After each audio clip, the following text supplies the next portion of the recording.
de pasturas, que está, gracias a la ayuda y apoyo del Grupo de Producción y Manejo de INTA Balcarce y su unidad integrada, la Fundación Fortalecer, con el auspicio del Instituto de Promoción de la Carne Vacuna, nos está apoyando en esta iniciativa, más en estas épocas, de hacer estos cursos online.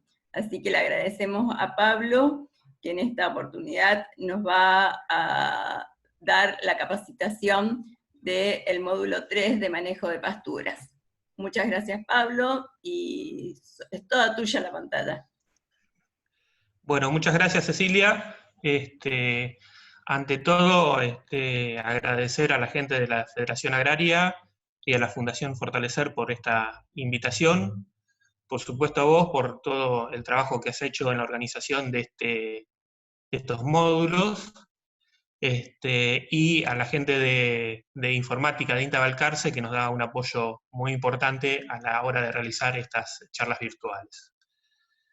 Como no sé si todos participaron, pero hubo antes dos módulos. El módulo 1 que lo dio Alejandra Marino, que habló de fertilización de pasturas. El módulo 2 que dio Germán Verone, acerca de manejo del pastoreo.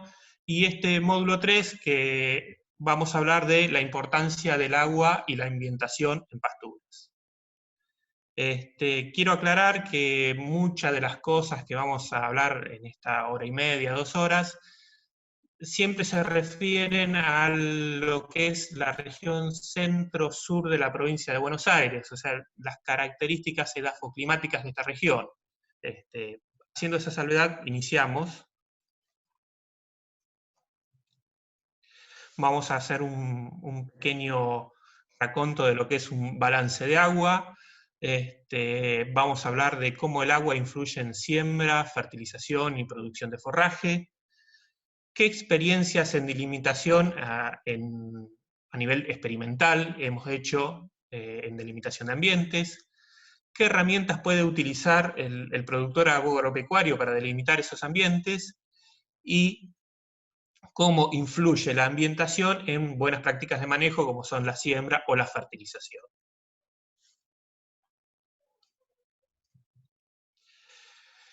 El agua juega un papel crucial en la vida de las plantas. Las plantas realizan el proceso de fotosíntesis, para ello requieren abrir sus estomas para que entre el dióxido de carbono. Pero al hacer esto, se someten o pueden sufrir una deshidratación. Para ello lo que hacen es tomar agua del suelo, transportarla hasta las hojas y en las hojas transpirarla. Por eso el 97% del agua que las plantas toman es transpirada y solamente el 3% es utilizado en otros tipos de procesos, por ejemplo, 2% en procesos de crecimiento y 1% en procesos bioquímicos. Cuando hay pequeños desequilibrios entre la absorción y pérdida de agua a la atmósfera, lo que ocurre es que hay una falta de agua. Si esta falta de agua es pronunciada y o duradera, lo que ocurre es un estrés hídrico, que lo que provoca es que altera el normal funcionamiento de las plantas, ¿sí? Y acá tenemos la respuesta de la planta frente al estrés hídrico, o sea, cuáles son los procesos que se ven afectados por esta falta de agua. En la primera columna tenemos la intensidad del estrés hídrico, y cómo se va haciendo más intenso a medida que pasa el tiempo, y estos son los diferentes procesos que se ven afectados frente a este estrés hídrico. El último, por supuesto, es la muerte celular por desecación, la anterior es la senescencia foliar, pero lo más importante es que el primero que se afecta frente al estrés hídrico, fíjense que es la expansión del canopeo. Básicamente es el crecimiento. ¿Sí? Al haber menos crecimientos hay menos intercepción y por lo tanto hay un menor rendimiento. En el caso de las pasturas, una menor productividad, una menor producción de materia seca. Por supuesto, también hay efectos cuando hay excesos hídricos. Los vamos a ver un poquito más adelante, pero que haya déficit o exceso depende del balance de agua en el sistema suelo-planta-atmósfera, ¿sí? Este balance lo vemos en esta figura, ¿no? La llegada del agua a la zona radicular, al perfil del suelo donde las plantas pueden tomar el agua, es a partir del riego, la lluvia, que en realidad debería decir precipitaciones, porque involucra no solo la lluvia, sino que también puede ser nieve o cerrazón, o cualquier tipo de precipitación, y en algunos casos, en algunas regiones, lo que se llama ascensión capilar, lo que comúnmente en nuestra región conocemos como napa. ¿Sí? No vamos a hablar mucho de precipitaciones, porque ya más o menos todo lo conocemos, pero sí vamos a hacer algunas consideraciones de la napa. La napa es el techo de la zona saturada del perfil de suelo, ¿sí? Lo vemos en esta foto. Y la napa depende de varios factores. La altura a la cual se encuentra la napa depende de diferentes factores. Por ejemplo, las precipitaciones, la evapotranspiración, el tipo de suelo. Y eso hace que en algunos años la napa sea indiferente, en algunos años sea un problema porque está muy cerca de la superficie del suelo, y en otros sea una oportunidad porque se encuentra a una altura donde las plantas pueden tomar agua del suelo, tomar agua de la napa. Por ejemplo, tomemos como, también depende de las especies, ¿no? De qué tipo de raíces y qué especie sean. Tomemos, por ejemplo, el caso de la alfalfa. Fíjense este experimento que hizo esta gente de INTA Marco Juárez hace un par de años, que ellos vieron la biomasa acumulada en función de la profundidad a la cual se encontraba la napa. Y lo hicieron con dos tipos de napa, la no salina y la salina.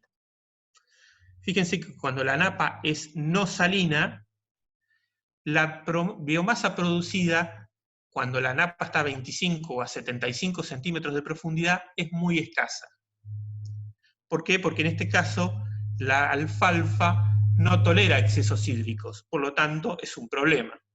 ¿Sí? Cuando la napa se encuentra a 125 centímetros de profundidad, debido al tipo de raíz que tiene la alfalfa, puede tomar de ese lugar agua y la napa se convierte en una oportunidad. Y a medida que la napa está a mucha más profundidad, lo que se convierte es en indiferente, ya que las raíces no llegan a esa profundidad a tomar agua. ¿Qué pasa con la napa salina? Fíjense que incluso cuando está a 125 centímetros de profundidad, la producción de biomasa es muy escasa, básicamente por la escasa tolerancia de esta especie a la salinidad. Y recién cuando estamos en 225 centímetros de profundidad, las producciones de biomasa de la napa no salina y salina son similares, básicamente porque acá la napa es totalmente indiferente, independientemente de qué tipo de napa sea.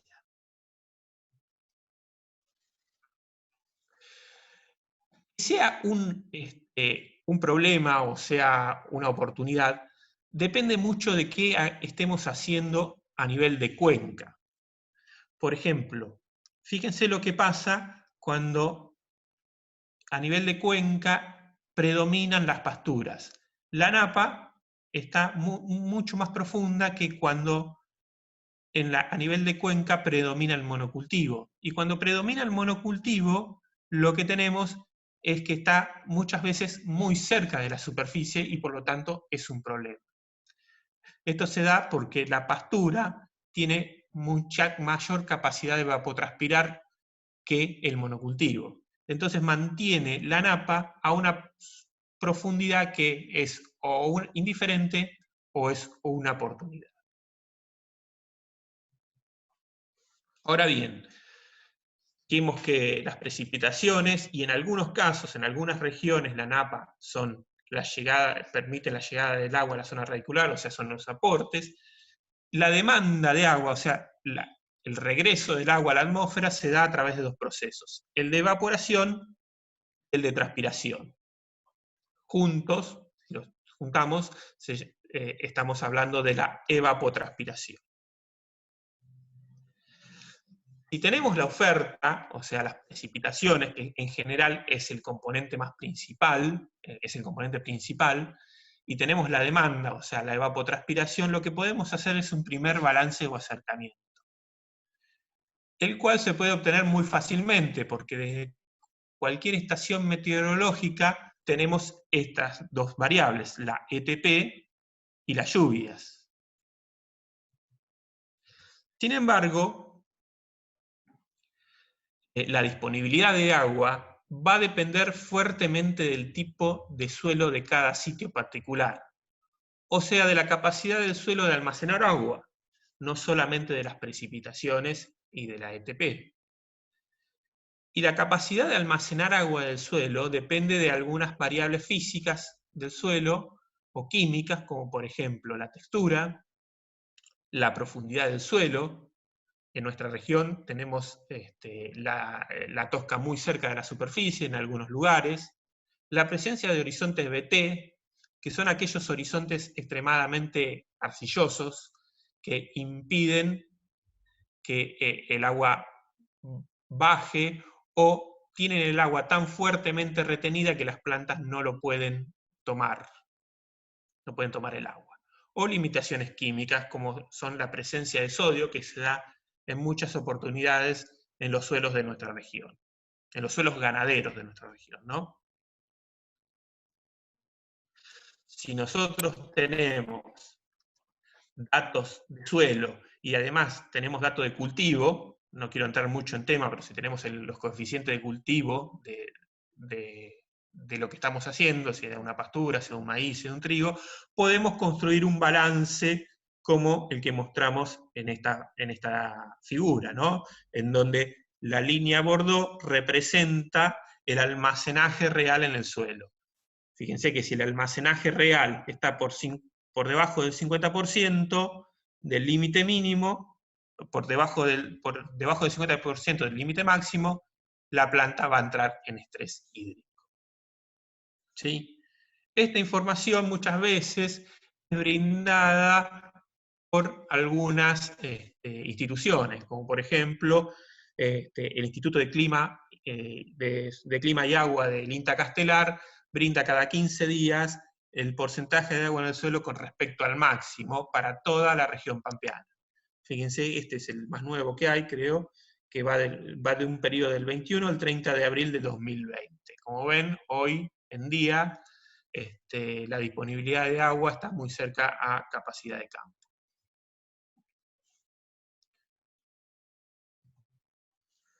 Ahora, yendo más hacia la siembra, el periodo recomendado para sembrar en nuestra región, les recuerdo que es la región centro-sur de la provincia de Buenos Aires, es a principio de otoño.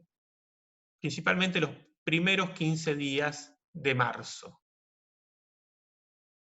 Ese es el periodo recomendado. ¿Y por qué recomendamos sembrar en esa época? Bueno, básicamente las temperaturas y la humedad edáfica, o sea, la disponibilidad de agua, son adecuadas para la germinación de la planta, la germinación de las semillas y el crecimiento de las plantas.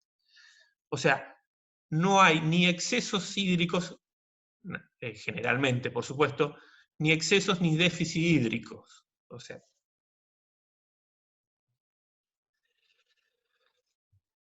en esta diapositiva quería mencionar un concepto que voy a utilizar en 2 o 3 diapositivas más. Lo que hacen las plantas, las especies forrajeras y todas las plantas, es censar la temperatura ambiente. O sea, crecen en función de la temperatura. O sea, desarrollan, mejor dicho, en función de la temperatura. A mayor temperatura, mayor desarrollo. Bien, ¿y cómo cuantificamos esto? Lo cuantificamos a partir de la suma térmica, ¿sí? O tiempo térmico lo llamamos. Hay una temperatura base en la cual las plantas no crecen, por debajo de la cual las plantas no crecen, que en lo que son gramíneas forrajeras templadas y alfalfa, más o menos son, la temperatura base es 4 o 5 grados. Hay una temperatura óptima y hay una temperatura máxima. Lo importante es esta parte, ¿no? Por lo menos en nuestra región que es templada. Entonces, ¿cómo calculamos la suma térmica? Es la sumatoria de la temperatura media menos la temperatura base. O sea, si la temperatura media de un día en particular fue 15 grados, le restamos los 5 grados de la temperatura base y son 10 grados.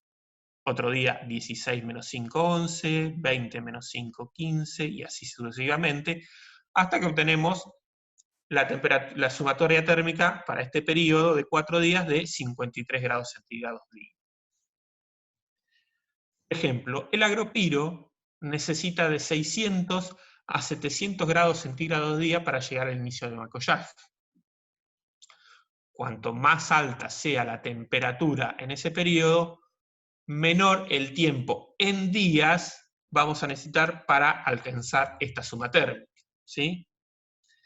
¿Y por qué decimos el inicio de macollaje? Porque a partir del inicio de macollaje podemos decir que la pastura puede estar para pastorear, siempre y cuando se tomen ciertos recaudos, ¿no? Que haya piso, que las plantas estén bien arraigadas, que pastoreemos con animales livianos, que hagamos un pastoreo de despunte solamente.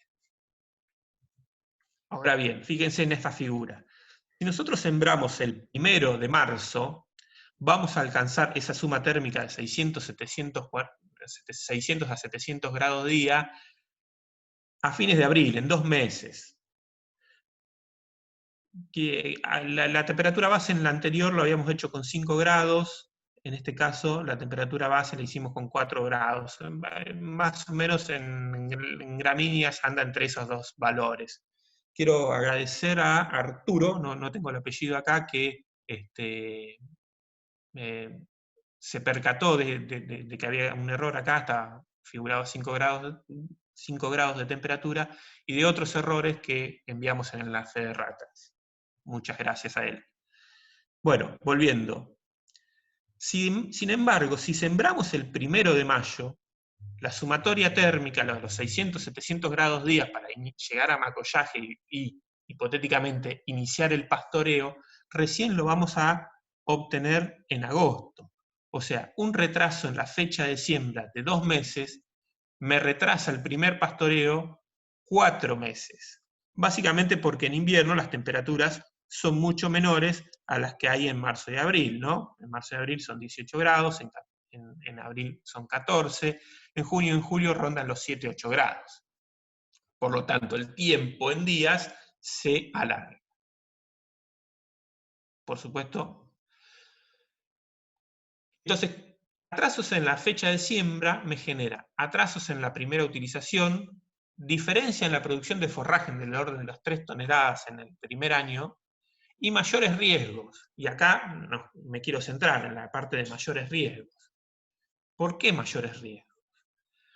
Porque cuanto más tarde sembramos, vamos a llegar con plantas más chicas a este periodo invernal, donde las lluvias superan a la evapotranspiración. Las lluvias son las barras amarillas y la evapotranspiración las barras violetas. ¿Sí? Entonces, es muy probable que tengamos este tipo de situaciones en aquellos suelos ganaderos de la región, no en suelos de aptitud agrícola. Pero en suelos ganaderos muchas veces tenemos esta situación de encharcamientos o de incluso inundaciones, dependiendo de cuánto sean las lluvias. ¿Y por qué esto se da en suelos ganaderos y no en suelos agrícolas de nuestra región? Básicamente porque en nuestra región, en los suelos ganaderos, hay un relieve plano. El relieve plano impide que haya un adecuado escurrimiento de los excesos hídricos. Hay un drenaje deficiente por la presencia de sodio en estos suelos ganaderos. El sodio lo que hace es, básicamente, rompe la estructura del suelo, se forma una estructura masiva, tipo un chocolate, y no hay drenaje hacia horizontes más profundos de esos excesos hídricos producidos porque las precipitaciones son mayores a la ETP. También la presencia del horizonte BT, horizonte, como dijimos anteriormente, extremadamente arcillosos, que también impiden el eficiente drenaje de los excesos. Nos vamos hacia el oeste, la provincia de Buenos Aires, en Villegas, Pehuajó, también hay excesos hídricos, inundaciones y encharcamientos, producto de que el relieve es extremadamente plano. ¿De qué va a depender esos excesos hídricos, aparte de las características edáficas? Y bueno, depende de que el exceso hídrico, de cuánto dura, de qué frecuencia tiene, y de cuál es la intensidad de ese exceso hídrico, ¿no? Y esa intensidad va a determinar que vamos a tener o una sumersión parcial o una sumersión total de nuestras plantas, de las plantas de nuestras pasturas, ¿no? Esta es una foto de cuando tenemos una sumersión total, y es algo que se da muchas veces en la pampa deprimida, en los suelos ganaderos de nuestra región. Por eso generalmente utilizamos especies que toleren estos excesos hídricos. Y la especie estrella para esta característica es el agropiro. Siempre decimos, el agropiro se banca la salinidad, se banca el pH elevado y se banca el agua. Pero no siempre es así, porque cuando el estado depende mucho del estado de desarrollo de la planta. A mayor desarrollo hay una mayor tolerancia. Acá entra a jugar mucho lo que dijimos de la siembra. Fíjense lo que pasa, esta es la tesis de Rosario Iturralde del Ortegui, es una chica que trabaja en el INTA de Olavarría, hizo la tesis acá en Balcarce, en la Unidad Integrada Balcarce, y ella comparó qué pasaba con el agropiro de 3 hojas y de 5 hojas cuando lo sometía a 3 tratamientos. Cuando lo sometía a capacidad de campo, cuando hacía una sumersión parcial y cuando hacía una sumersión total. Los tratamientos duraban 14 días, o sea, durante 14 días estaban bajo estos 3 tratamientos, y, como dijimos, eran con plantas de 3 hojas y plantas de 5 hojas. Fíjense que cuando las plantas tenían 3 hojas, las plantas que estaban en sumersión parcial se diferenciaban en peso significativamente de las plantas que crecían a capacidad de campo. ¿Sí? Y las plantas que estuvieron 14 días bajo sumersión total prácticamente desaparecían, morían casi todas. En cambio, cuando las plantas tenían 5 hojas, las que estaban sometidas a una sumersión parcial durante 14 días no tenían diferencias significativas en el peso con aquellas que habían estado creciendo a capacidad de campo. Y las que habían sido sometidas a una sumersión total, muchas de ellas sobrevivían. Por lo tanto, plantas de agropiro de 3 hojas son mucho más susceptibles que plantas de 5 hojas a la inundación, a los excesos hídricos, ¿sí? Y por eso es tan importante sembrar en época, porque si no sembramos en época, si no sembramos en esa primera quincena de marzo, vamos a llegar al invierno con plantas extremadamente chicas, y por lo tanto el stand de plantas de la pastura recién sembrada va a disminuir en gran medida, en una gran cantidad, y vamos a afectar severamente a esa pastura. Rosario, yo creo que les mandé algunos trabajos de Rosario. Ella midió muchas otras cosas, no solo midió el tamaño de las hojas, midió el largo de las hojas, midió la presencia de arénquima, la presencia de hidratos de carbono, porque su idea no era solamente ver si las plantas eran más o menos susceptibles, sino explicar cuáles eran los mecanismos que explicaban esa mayor tolerancia. Y si quieren también, si googlean Iturralde del Ortegui, también creo que está su tesis completa en internet, es muy interesante, ha sido un trabajo muy valioso que ha generado Rosario. Entonces, una siembra en la época correcta permite aumentar la producción en el primer año de implantación, amortizar la pastura en el primer año, es muy importante, es muy costoso realizar una pastura, pero en lo que hace al agua, permite una adecuada cobertura, permite tener esta imagen. Si sembramos tarde, es muy probable que tengamos esta situación, que perdamos plantas, y que ese espacio sea ocupado por malezas o otras especies. Por lo tanto, se reduce la intercepción de nuestra pastura y por lo tanto el crecimiento, la producción. Y además vamos a afectar la persistencia de la pastura. Al tener esta situación, nuestra pastura va a durar mucho menos tiempo que en la situación de la figura de la izquierda. ¿Sí?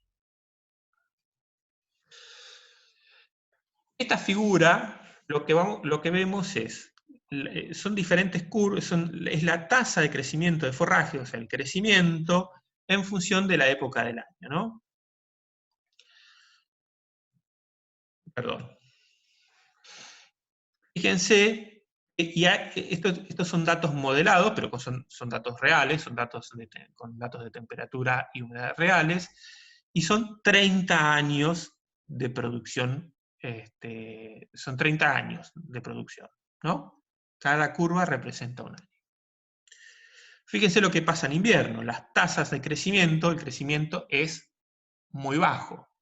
Acá no influye el agua, la tasa de crecimiento de esta época del año está gobernada por la temperatura. Menor temperatura, menor tasa de crecimiento. Menor temperatura y menor radiación. Son muy bajas las temperaturas y la radiación en esta época del año en nuestra región. Pero como dijimos, sí podemos tener problemas en el stand de plantas si no sembramos en la época adecuada, ¿no? Quiero mencionar algo que no está agregado acá, ni tampoco en el material que le agregué. Hace poco sacamos una alerta desde el INTA Balcarce sobre, en este año en particular ha llovido bastante, como mostramos en la figura que se veía del INTA Castelar, en otoño. Ha habido mucha cerrazón, muchos días nublados, muchos excesos hídricos, y eso ha provocado en avenas, principalmente, que el porcentaje de materia seca de las plantas se ha reducido, ¿no? Hay menor porcentaje de materia seca. Y eso genera lo que nosotros llamamos comúnmente avenas aguachentas, que en sí a la avena no le produce nada, pero sí provoca inconvenientes en los animales que la pastorean, básicamente diarrea, pérdida de peso. Y hay una serie de recomendaciones que yo les sugiero que vean desde el INTA Balcarce para evitar esos problemas en los bovinos generados por los excesos hídricos que hemos tenido este año en otoño. Ahora bien, yendo a la primavera, como ven, las tasas de crecimiento aumentan a medida que va aumentando la temperatura, ¿no?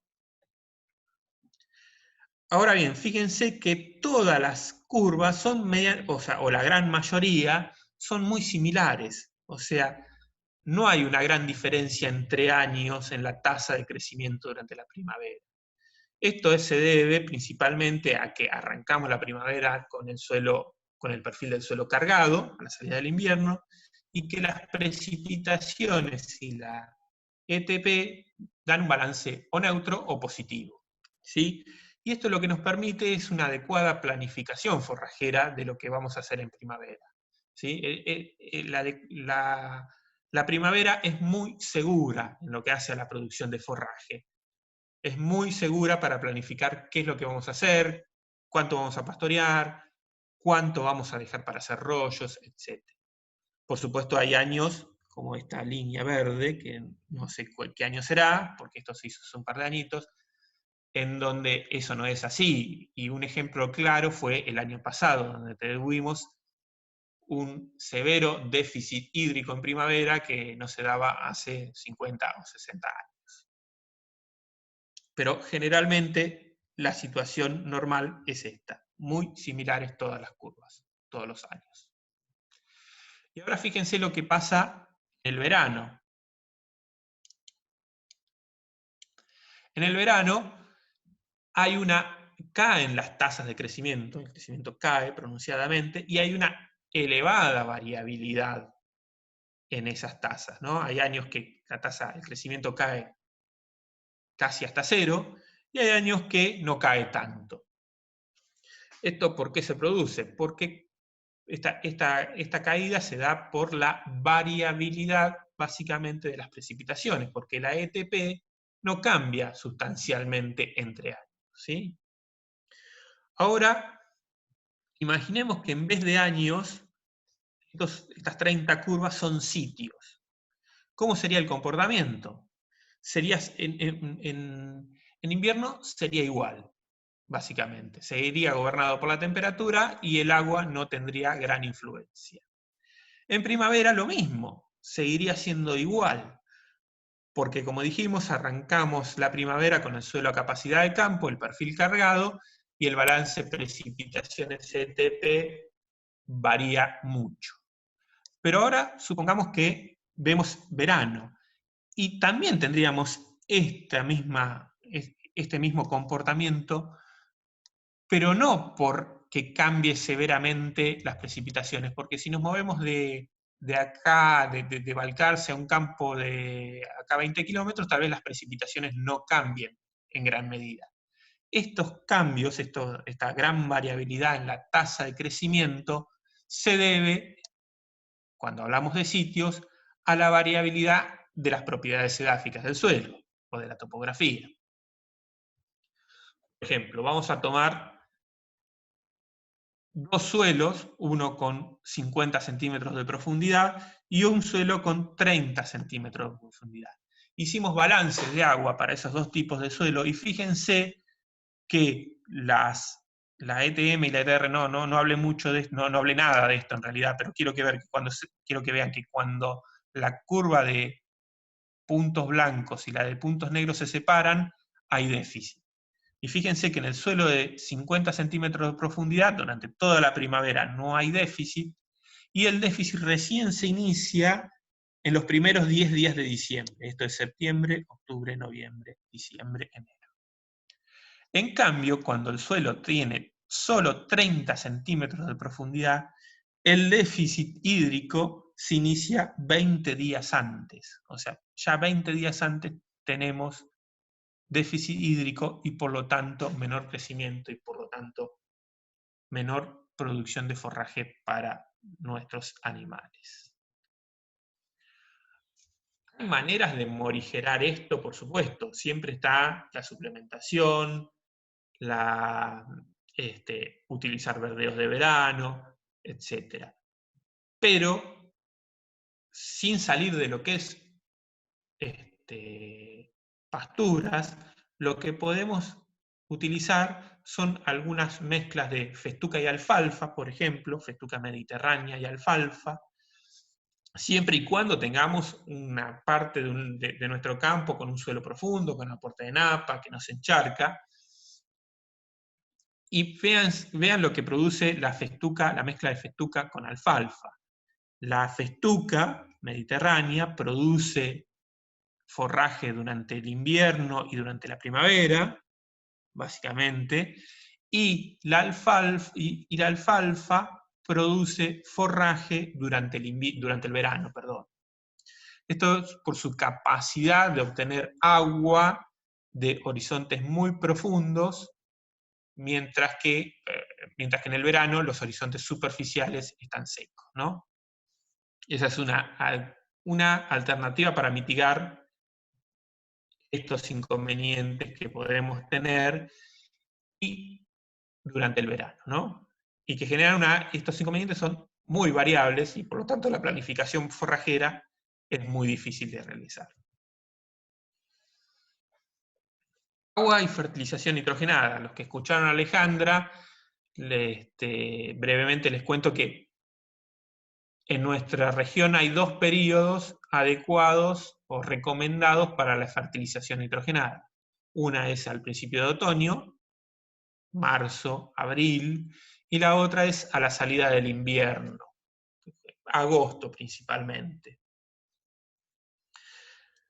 Pero esos trabajos que recomiendan la fertilización nitrogenada en agosto fueron realizados ya hace unos cuantos años. Y fueron realizados en suelos de aptitud mixta, donde no había problemas de encharcamiento o inundación. Pero con el correr de los años y la agriculturización, las pasturas de alfalfa o de agropiro fueron cada vez más corridas hacia suelos de menor aptitud, más limitantes, ¿no? Entonces, en esos suelos, típicamente ganaderos de la pampa deprimida, muchas veces fertilizar a la salida del invierno es un problema, porque no hay piso, porque no podemos entrar al campo, por diversos motivos, ¿no? Entonces, hay algunas alternativas. Por ejemplo, fertilizar a fines del otoño, ¿sí? Fíjense, este es un ejemplo, de fertilizaciones a mediados de mayo, cómo responden festucas de tipo templado y de tipo mediterráneo una vez que se reactiva el crecimiento. ¿Y esto por qué ocurre? Básicamente ¿por qué podemos hacer esta fertilización de mayo y que el nitrógeno permanezca 2 meses en el suelo sin que se lixivie, sin que haya pérdidas por lixiviación? Básicamente porque las precipitaciones de este periodo, que son las líneas amarillas, son escasas, en general son 50 milímetros más o menos por mes, en junio, julio. Y generalmente son de escasa intensidad, o sea, son lluvias muy suaves. Entonces, el nitrógeno no se lixivia, no se pierde. Y una vez que empieza a subir la temperatura y se reactiva el crecimiento de las pasturas, las mismas pueden tomar ese nitrógeno que está en el suelo y aprovecharlo. Esa sería una alternativa. Pero hay que tener en cuenta que tenemos que pensar en pasturas perennes, básicamente porque si bien no se lixivia, puede irse hacia horizontes más profundos y lo que necesitamos es un sistema radicular, digamos, extenso, grande, lo cual no logramos con verdeos de invierno, típicamente raigras o avenas. Las pasturas perennes desarrollan un sistema radicular mucho más profuso.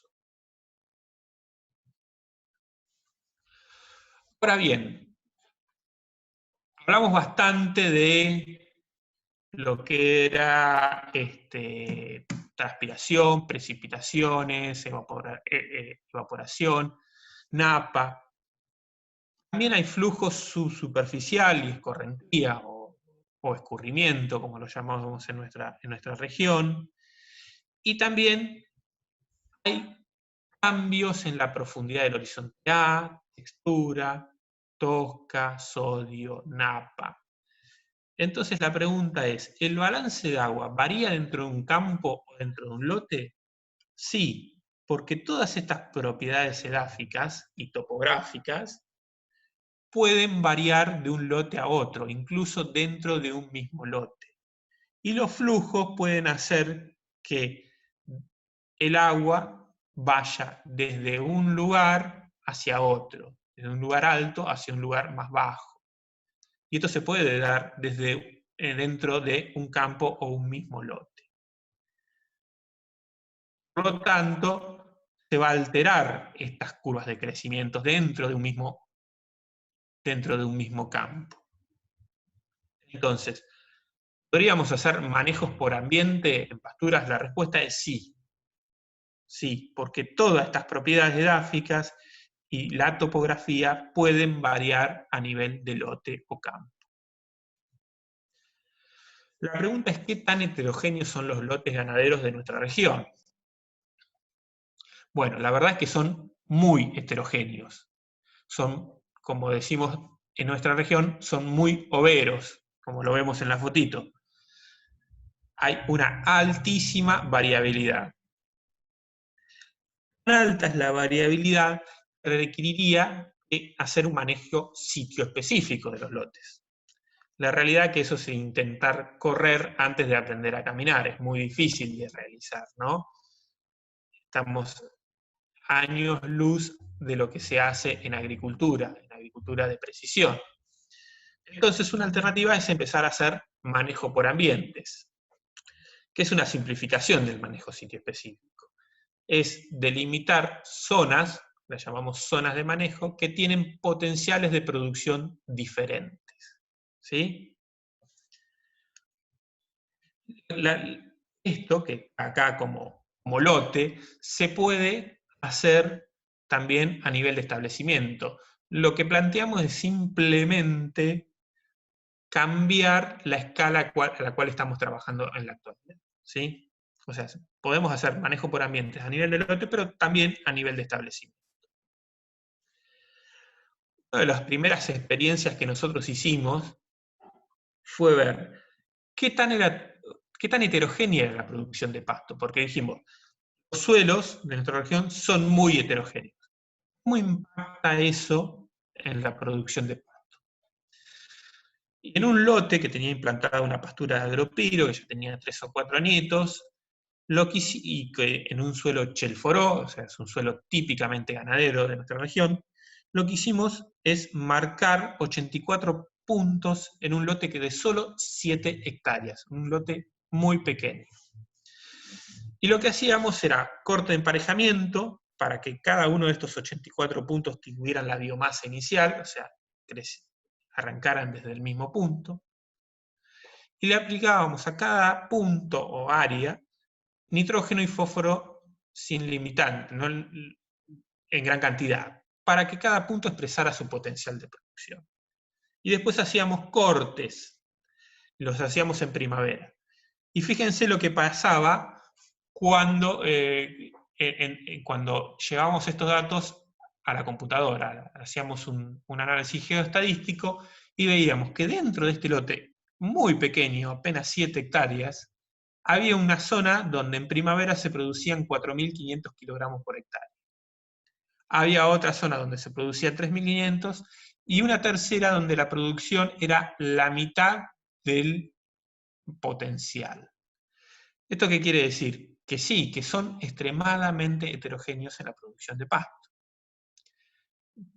Y esto es muy importante a la hora de, por ejemplo, utilizar insumos, ¿sí? Porque puede ser que en algunos, por ejemplo, en algún sector del lote agreguemos insumos que no son necesarios y en otros lugares nos quedemos cortos con la aplicación de insumos, ¿sí? Determina esta enorme variabilidad espacial que detectamos o que se ve habitualmente en los suelos en la producción de pasto?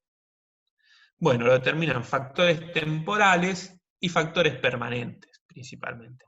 Los factores temporales son aquellos que se encuentran en un año y no al siguiente, o en lo que se refiere a pasturas, se encuentran en un rebrote y en el siguiente no.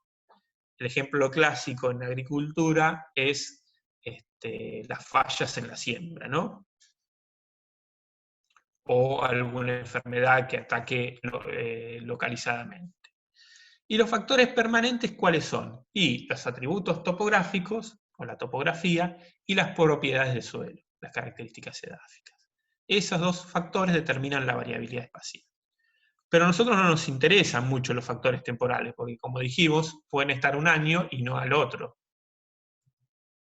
Entonces, para limpiar, por decirlo de alguna manera, esos factores temporales, lo que tenemos que hacer es generar una gran cantidad de mapas, o sea, generar muchos mapas. Fíjense que en el primer mapa tenemos la variabilidad espacial, y generando varios mapas tenemos la variabilidad a través del tiempo. Entonces lo que hacemos en investigación es superponer todos esos mapas y por método geoestadístico generar un único mapa, que es el D, que está con un borde azul. O sea, este mapa es el conjunto de estos tres. Bueno. fíjense lo que pasa. La producción de biomasa en las zonas de producción baja es significativamente diferente a la producción de biomasa en las zonas de producción alta.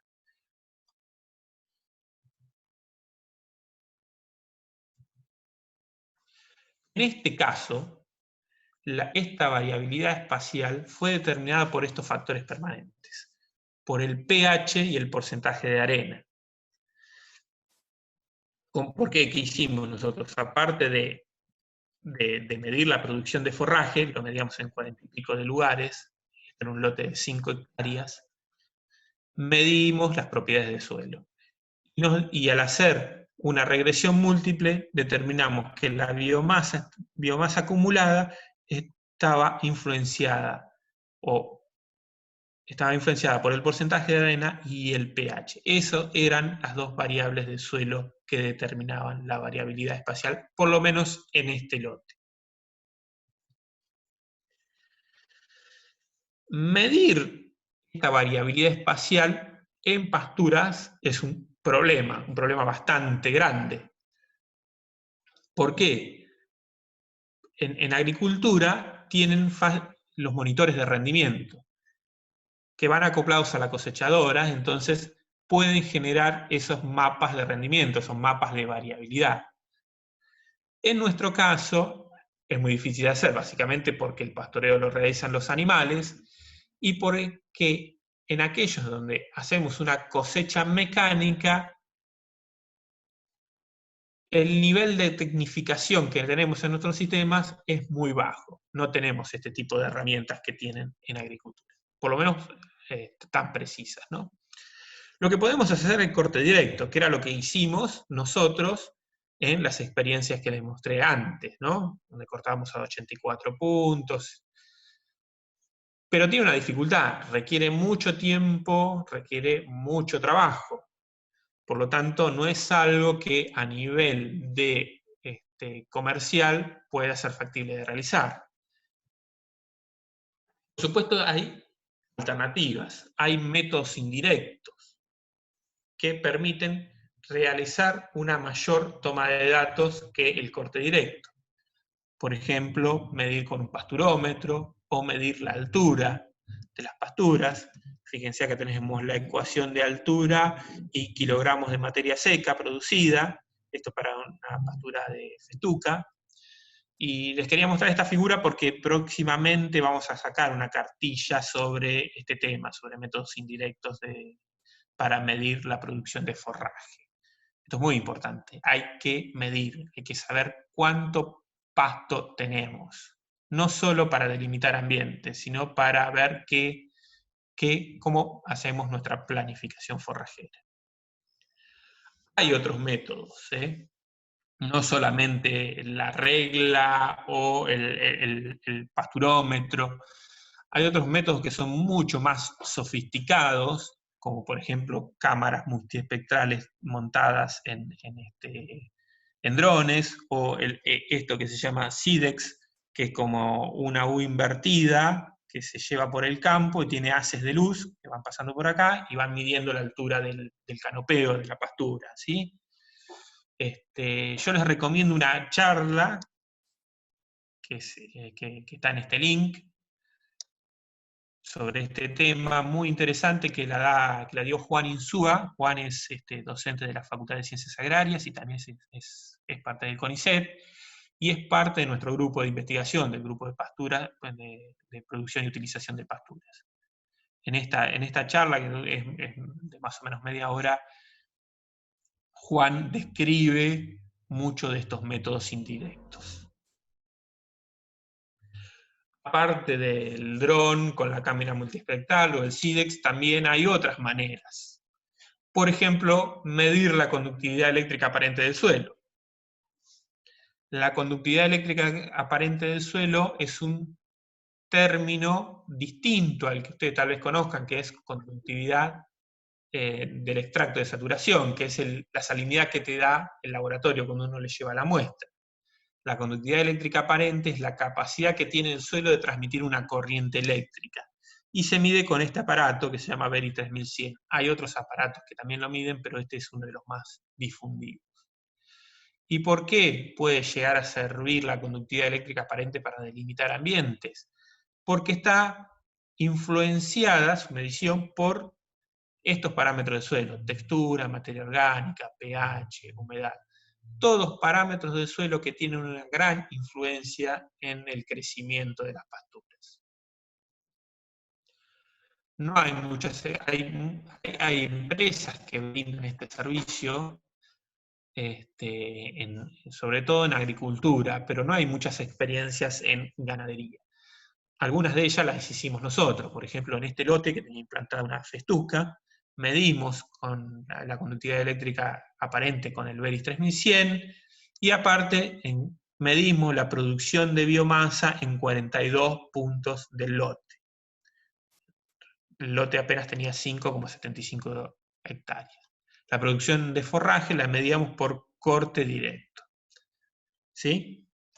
Y fíjense lo que pasaba. A partir de la conductividad eléctrica aparente delimitamos 3 zonas: zona de manejo alta, baja y media. ¿Sí? Y entre la zona alta y la zona media no había diferencias significativas en la producción de forraje. Pero la zona de manejo baja producía un 46% más de forraje que el resto del lote. Por lo tanto, la conductividad eléctrica aparente podría ser utilizada para estimar la variabilidad de la producción potencial de forraje y, en consecuencia, podría usarse para delimitar zonas de manejo. Si hay variabilidad, también va a haber variabilidad en la respuesta a la aplicación de algunos insumos, por ejemplo, nitrógeno. En este caso, en otro lote, en este había agropiro, tenía implantada una pastura de agropiro. Lo que hicimos también, medimos la conductividad con el Veris y delimitamos 2 zonas. En cada una de esas zonas instalamos 3 ensayos. Y en cada uno de los ensayos medimos la aplicación de 0, 50, 100 y 150 kilogramos de nitrógeno. Y medíamos en primavera avanzada y en otoño. Medíamos la producción de biomasa, ¿sí? Por supuesto, todo lo hacíamos con corte de emparejamiento y la aplicación de nitrógeno, de fósforo. Como les recuerdo, el corte de emparejamiento para que cada parcela tuviera la misma biomasa inicial, y la aplicación de fósforo para que ese nutriente no fuera deficitario. Ahora bien, ¿qué es lo que vimos? Fíjense en la figura de abajo, que es la primavera. Hay una respuesta a la aplicación de nitrógeno: 50, 100 y 150 kilos de nitrógeno. Pero esa respuesta es muy diferente entre ambientes. En el ambiente representado por las barras grises hay una respuesta, pero no tan grande. En cambio, en el ambiente representado por las barras negras, la respuesta fue mucho mayor. Fíjense que la producción de biomasa pasa de 2.800 kilos a casi 4.500 kilos. ¿Sí? En cambio, en este ambiente, el cambio no fue tan grande. ¿Y esto a qué se debió? Si en los dos ambientes la dosis de nitrógeno y fósforo fue la misma, ¿qué había de diferente entre ellos? Básicamente, el agua. O sea, el agua almacenada en el perfil del suelo. ¿Sí? Eso lo medimos, pero no lo tengo acá presentado en la diapositiva. Y en otoño, si ven, las respuestas a la aplicación de nitrógeno fueron muy similares entre ambientes. ¿Sí? Había respuesta a medida que agregábamos nitrógeno, la dosis aumentaba, la producción de biomasa también aumentaba, pero entre la barra gris y la barra negra no hay grandes diferencias. Es más, la zona de baja SEA tiene mayor producción. Perdón. ¿Esto a qué se debió? Bueno, básicamente se debió a que en otoño no hubo déficit hídrico. La disponibilidad de agua era elevada. Por lo tanto, al ser elevada la disponibilidad de agua, no había diferencia entre sitios o entre ambientes. ¿sí? Dijimos que la producción de forraje tiene alta variabilidad y esa variabilidad depende de propiedades de suelo, pero también de la topografía. Entonces, otro de los experimentos que hicimos fue medir la producción de agropiro alargado en función de la disponibilidad de nitrógeno y la posición topográfica. ¿Qué hicimos? Pusimos 7 ensayos en diferentes posiciones topográficas, a diferente altimetría. Y medíamos 2 dosis de nitrógeno en cada experimento, 0 y 300 kilogramos de nitrógeno por hectárea. No se asusten, o sea, no quiero que se asusten con estos valores, que son casi 600 kilos de urea. Aplicamos mucho nitrógeno con la idea de que cada punto, cada experimento expresara su potencial. Tal vez su potencial se lograba con 100 kilos de N, pero la idea era asegurarnos de que expresaran su potencial. Y medimos la acumulación de biomasa en 35 días. Por supuesto, corte de emparejamiento y fósforo no limitante son 2 condiciones esenciales para hacer este tipo de experimento. Acá tenemos el modelo de elevación digital y dónde estaban los 7 experimentos.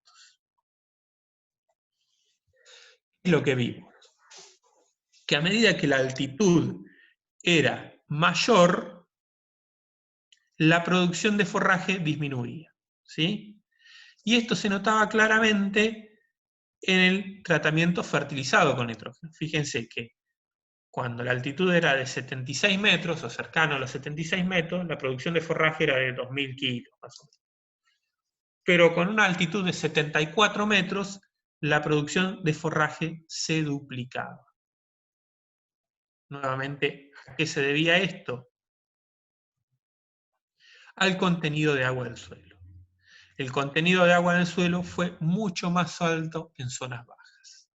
¿Ven? En zonas bajas, en 2 metros de diferencia parecen poco, pero en suelos de escasa pendiente, como son los de la pampa deprimida, o sea, los suelos ganaderos de nuestra región, es una gran diferencia. Fíjense, el CAS, el contenido de agua en el suelo, era mucho mayor cuando la altitud era de 74 metros que cuando la altitud se acercaba a los 76 metros. ¿Sí? Y así se generaban 2 ambientes, un ambiente A y un ambiente B, donde la producción de forraje, cuando aplicábamos nitrógeno en el ambiente A, crecía notoriamente. Estas son fotos de los 2 experimentos. Este es en el ambiente de mayor altitud. Fíjense, la producción de forraje con nitrógeno y sin nitrógeno muy escasa, y en las zonas más bajas del lote. Con nitrógeno y sin nitrógeno se nota claramente la diferencia. Incluso esta parte del lote era claramente un bajo, era un bajo dulce. Incluso no sé si se alcanza a ver en la foto, hay un poquito de otras especies típicas de los bajos dulces. ¿Sí? Hay un poquito de ryegrass. Los subambientes, esta es una conclusión parcial, los subambientes o zona de manejo son más fáciles de observar con el agregado de nutrientes. O sea, cuando no agregamos nitrógeno, fíjense en esta figura, estos subambientes o diferencias entre ambientes no eran tan fáciles de detectar. O sea, hay que darle comida a las pasturas para que se expresen las diferencias entre ambientes. Entonces dijimos, los suelos son tan heterogéneos que requerirían un manejo sitio específico. Con alguna de las herramientas que vimos anteriormente podríamos hacer un manejo por ambientes. Pero esto realmente también sigue siendo complicado en nuestros sistemas pastoriles. Entonces lo que nosotros tenemos que apuntar es a esta figura, que sería una simplificación de la figura de manejo por ambientes. ¿Sí? Esto nos va a permitir aplicar de manera mucho más sencilla prácticas como fertilización, pastoreo, etc. porque para hacer lo que esta figura de manejo por ambientes necesitamos fertilizadoras de dosis variable y ese tipo de cosas que aún no disponemos en nuestro sistema. Incluso varias de las herramientas que les mostré anteriormente no son fácilmente disponibles para los productores, o por lo menos aún no están disponibles. Entonces, generar este tipo de mapa, que como dijimos puede generarse a nivel de lote o de establecimiento, puede realizarse mediante algún tipo de herramientas, que son, sí, sí están más disponibles para los productores. Por el tiempo que llevamos podemos hacer una pequeña pausa de 5 minutos, si quieren preparar su mate o ir al baño. No sé qué. Paramos 5 minutos. Así, los que tengan que hacer, prepararse el mate, volvemos en 2 minutos, ¿eh? En 5 minutos.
Estuve viendo algunas de sus preguntas, no sé si las respondemos todas me parece que las intentamos responder o verlas entre todos al final de la presentación, ¿no? Vamos a ver algunas para ir adelantando. ¿Qué recaudos tendrías para evitar golpes de calor en siembras de mediados de febrero para centro de la provincia de Buenos Aires? Bueno, yo te recomendaría sembrar un poquito más en marzo, para asegurarnos de que no tengas esos problemas de temperatura. ¿Sí?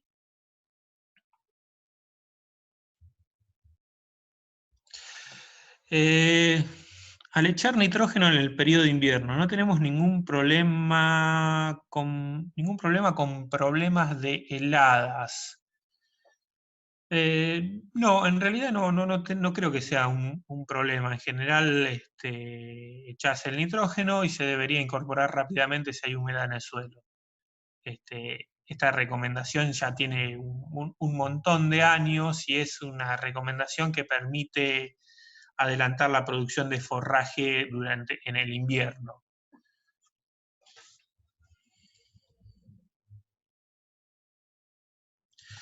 Hola Pablo, cuando decís que hay que llegar al macollaje para el primer pastoreo, a nivel práctico, la planta empieza a macollar cuando estira las primeras cantidad máxima de hojas que mantiene vivas. Esa especie al mismo tiempo. No entiendo bien lo que dice, pero vamos a intentar decirlo. La pregunta era en privado, así que... pero vamos a contestarla. Cuando la planta de agropiro o de festuca llega a macollaje, tiene aproximadamente 3 hojas. Ese es y como decís vos, es el máximo de hojas que puede sostener una planta. Salvo en el periodo de implantación donde sí puede llegar a tener 5 hojas. Después cuando la pastura está establecida, estas especies no sostienen más de 2 hojas y media a 3 hojas. ¿Sí? Cuando decimos pastorear al inicio de macollaje con 3 hojas, esto hay que hacerlo con muchísimo cuidado. Piensen en plantas extremadamente pequeñas que pueden sufrir un descalzamiento o cualquier o pérdida de plantas, básicamente. Si no las pastoreamos de manera liviana, con alemanes livianos, y haciendo un pequeño despunte y con buen piso, como les mencioné. Si no estamos muy seguros de hacer esta práctica y le tenemos miedo y que vamos a perder plantas, es preferible esperar un poco más a que, por ejemplo, la planta tenga 5 hojitas. Insisto, creo que la pregunta iba que la cantidad máxima de hojas que mantiene vivas. En el periodo de implantación, estas especies pueden mantener una mayor cantidad de hojas. Después, con la pastura establecida, sí es como dice Federico, solamente puede mantener de 2 a 3 hojas vivas. ¿Qué programa recomienda para la medición de forraje vía satélite? Bueno, ahora en la segunda parte lo vamos a ver.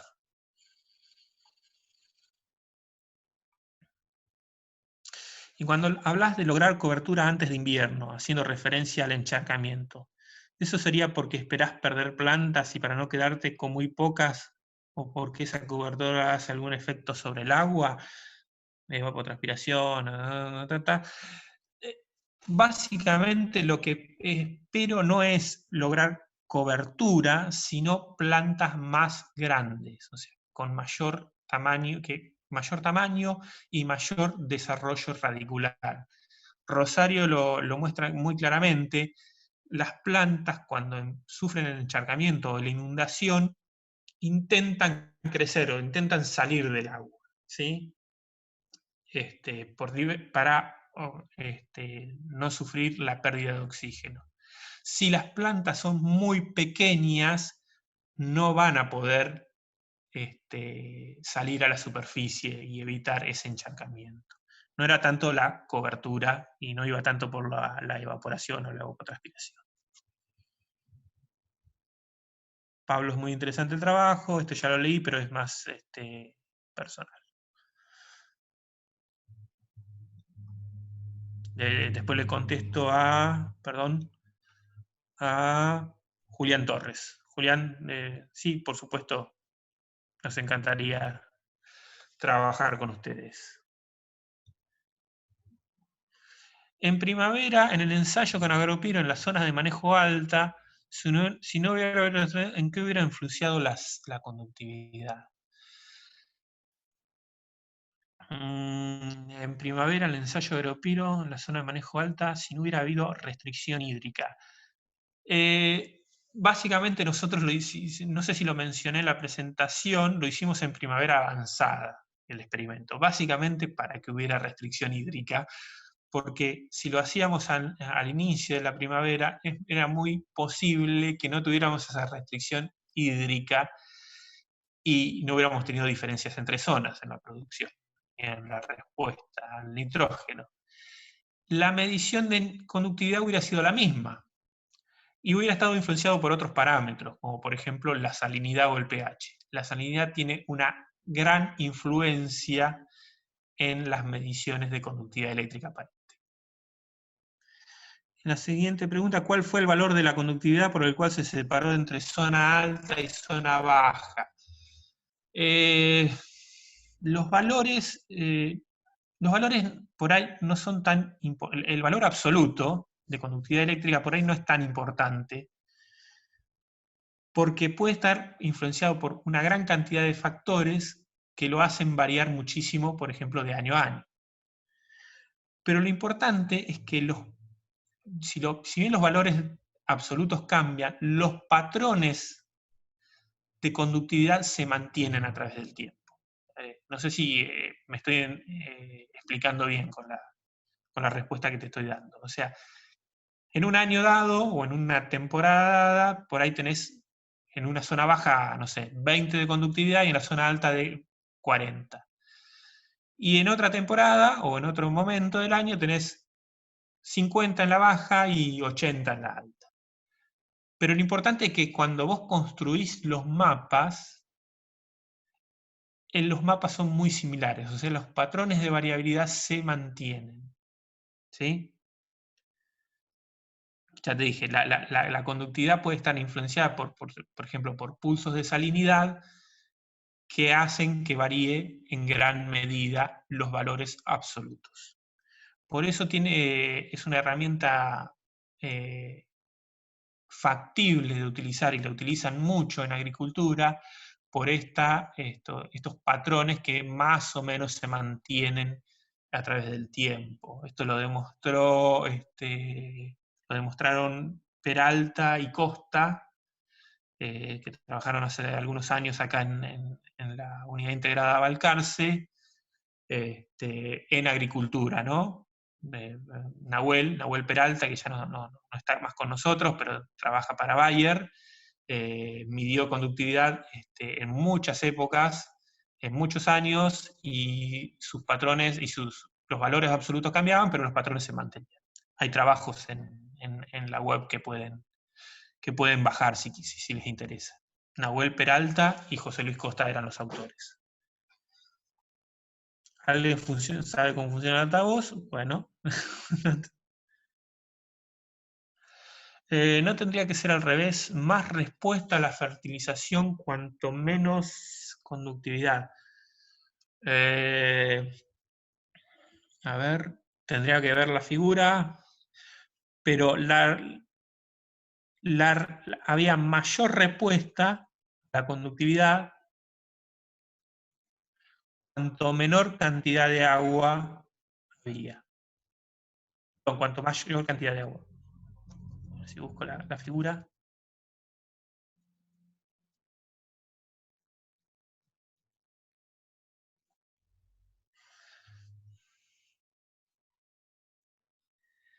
La mayor respuesta en el ambiente de las barras negras, que era el de la zona alta de conductividad, estaba dada porque en la zona alta había mayor contenido de humedad, ¿sí?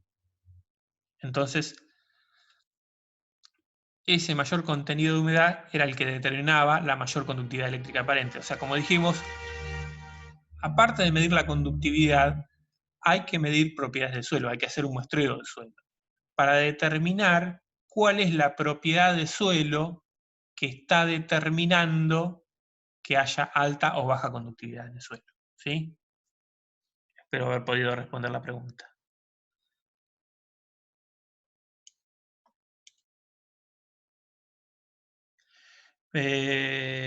Festuca, ¿cómo se comporta frente al anegamiento? No tolera tanto encharcamiento como el agropiro. Festuca, voy a decir la pregunta porque no la están viendo seguramente. Festuca, ¿cómo se comporta el anegamiento comparado con el agropiro? No tolera tantos anegamientos como el agropiro. Es más una especie para media loma. No entiendo la influencia del sodio en el anegamiento. El sodio, no sé si lo dije, tal vez sí. el sodio lo que hace, se pega a las arcillas. Voy a perdón, leo la pregunta. No entiendo la influencia del sodio en el encharcamiento. ¿Se debe a que es osmóticamente activo? Lo que hace el sodio es pegarse a las arcillas y rompe la estructura del suelo, o sea, las cargas positivas y negativas se rompen y se pierde la estructura del suelo. ¿Viste? La estructura es levantar un terrón de suelo y que haya pequeños terroncitos. No, termina siendo una especie de chocolate, no hay manera, no hay estructura. Al no haber estructura, no hay drenaje hacia horizontes subsuperficiales. El agua no puede drenar por los poros que tiene un suelo bien estructurado, macro y microporos. ¿Sí? Espero que se haya entendido la respuesta.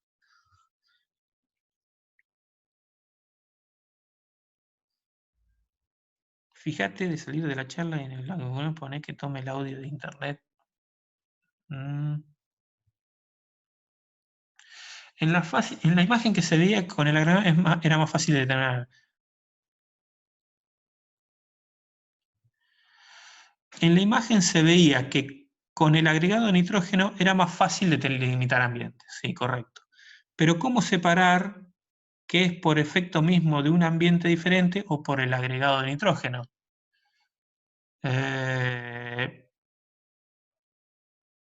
Básicamente,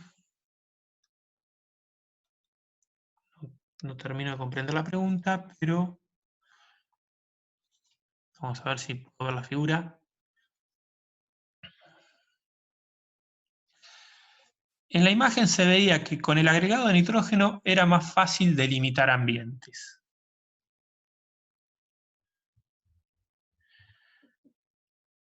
Pero ¿cómo separar qué es por efecto mismo del ambiente diferente o por el agregado de nitrógeno? Y te lo explica que cuando agregás nitrógeno, que cuando no agregás nitrógeno, no entiendo bien la pregunta, no termino de comprenderla, perdón. Cuando no agregás nitrógeno, los ambientes, cuando agregás nitrógeno se separan claramente los ambientes, ¿sí? Eso te explica las diferencias. El ambiente, por ejemplo, de 76 kilos, de 76 metros, perdón, cuando le agregamos nitrógeno, no responde a la fertilización. ¿Sí? Porque hay menor contenido de humedad. ¿Ves? Acá, no sé si se está viendo. Y cuando le agregas nitrógeno, sí se responde muchísimo a la fertilización.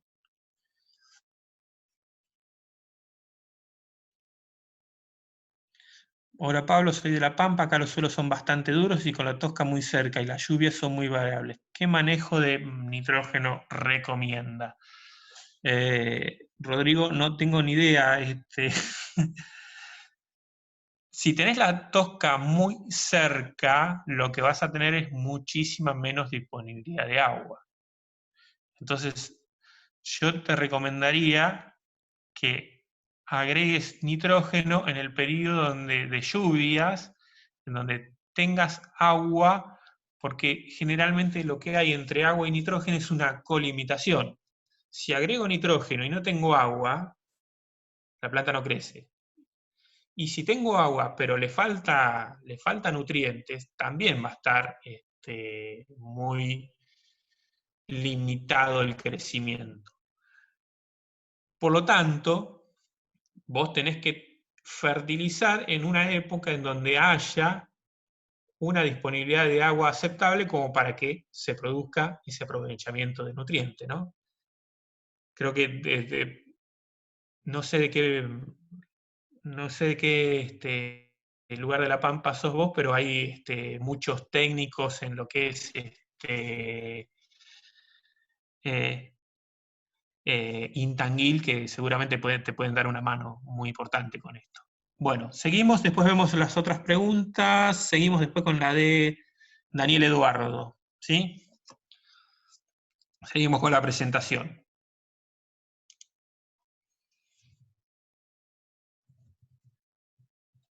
Sí, puedo avanzar, ¿no?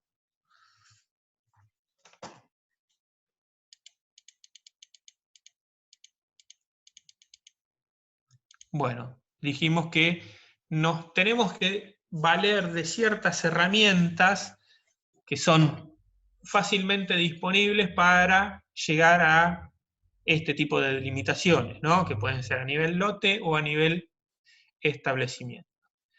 ¿Qué herramientas tenemos para delimitar? Bueno, la primera, y tal vez la más importante, ustedes tal vez pensaban que yo le iba a dar las soluciones mágicas, y no es así, es la experiencia del productor o del encargado.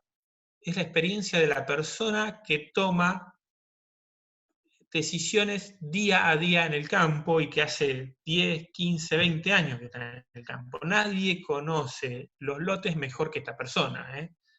Desde una computadora en Buenos Aires o en Balcarce podemos ayudar a delimitar ambientes, a tomar decisiones, pero no menospreciemos esta experiencia, es fundamental, ¿eh? Es muy importante esto, las botas de goma, la persona que camina o caminó durante muchísimo tiempo nuestros lotes. Esa experiencia es invalorable.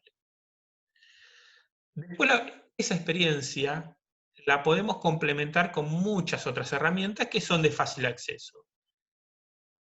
Por ejemplo, tenemos en estas dos páginas, Visor GeoINTA y anterior INTA-GOBAR, la posibilidad de ver las cartas de suelo que hay en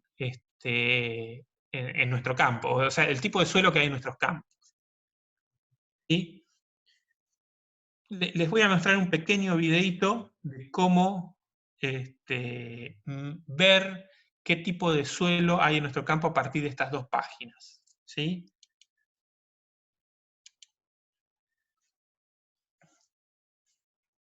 Fíjense, marco el Google híbrido porque básicamente me gusta ver cuáles son caminos y ese tipo de cosas para encontrar más fácil mi campo. En menú marco proyectos, ¿sí? Y dentro del proyecto busco lo que es suelos de la provincia de Buenos Aires 1 en 50.000. Estos fotomosaicos de suelo están para casi toda la provincia de Buenos Aires, ¿sí? Por lo 1 en 50.000. Después para otras provincias hay con otra resolución, ¿no? Menores resoluciones. Y ahí ya tengo la capa activa, ¿no? Ya superpuse la capa de la carta de suelos con el Google, con el mapa general. Entonces me acerco, voy a ir hacia lo que es la unidad integrada Balcarce, conformada por el INTA Balcarce y la Facultad de Ciencias Agrarias. La encuentro de manera muy sencilla porque como tengo todos los caminos marcados, llego hasta ahí. Eso es el INTA Balcarce, la unidad integrada. Y a partir de esta solapita puedo superponer los dos mapas, el de carta de suelo y el mapa general. ¿Sí? Fíjense que en la unidad integrada predomina la serie MP4, que es serie Mar del Plata 4. ¿Sí?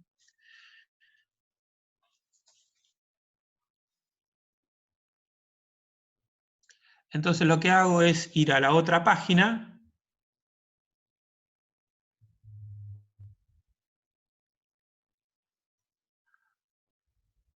la anterior INTA-GOBAR, donde tengo este mapa general,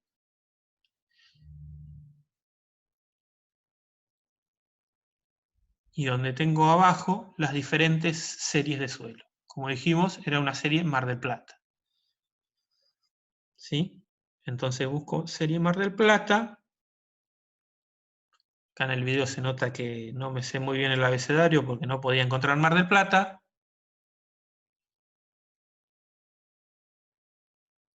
Ahí encontré Mar del Plata, y ahí están todas las características de suelo de la serie Mar del Plata. ¿Sí?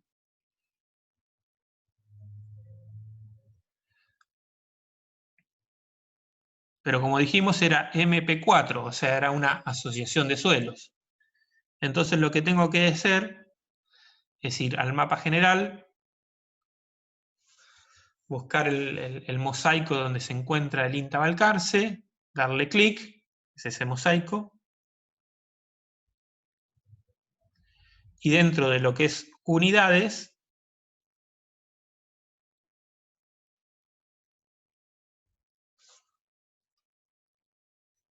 parece que se paró el video,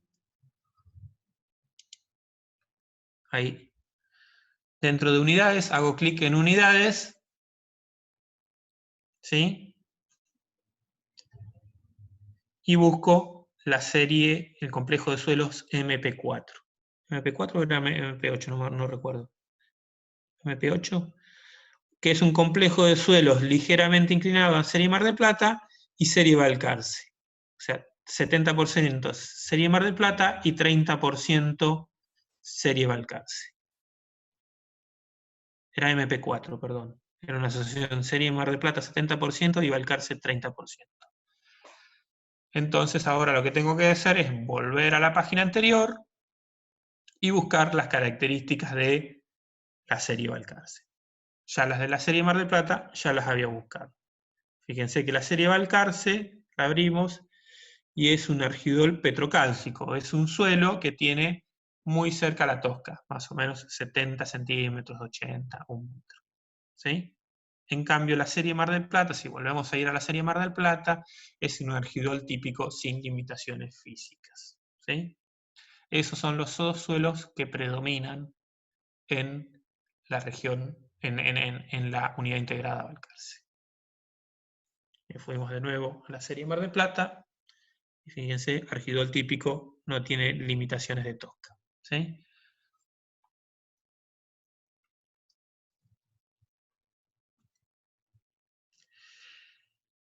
En el mismo visor se encuentran los mapas de riesgo hídrico, son mapas que hizo Pablo Vázquez hace algunos años. El mecanismo para encontrar los mapas de riesgo hídrico es muy similar al mecanismo para encontrar los mapas de suelo, solamente tenemos que buscar acá el anegamiento cuenca de Salado. Esto, por supuesto, no está para toda la provincia de Buenos Aires, solamente está para aquellos partidos que componen la Pampa deprimida. ¿Sí? Por supuesto, hay otras herramientas que podemos utilizar para complementar la información y delimitar ambiente. Por ejemplo, medir la profundidad de suelo. Si tenemos simplemente un pinche y un GPS o un teléfono, podemos hacer un mapa de profundidad de suelos, sobre todo si estamos por ejemplo, en la Barría o en la Madrid, donde tenemos la tosca muy cerca de la superficie.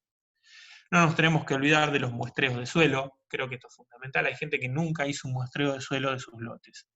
Esto nos va a decir qué pH tenemos, qué conductividad eléctrica tenemos, cuál es el porcentaje de sodio intercambiable de nuestros suelos, y nos va a permitir delimitar ambientes o complementar, o va a ser información complementaria para delimitar ambientes.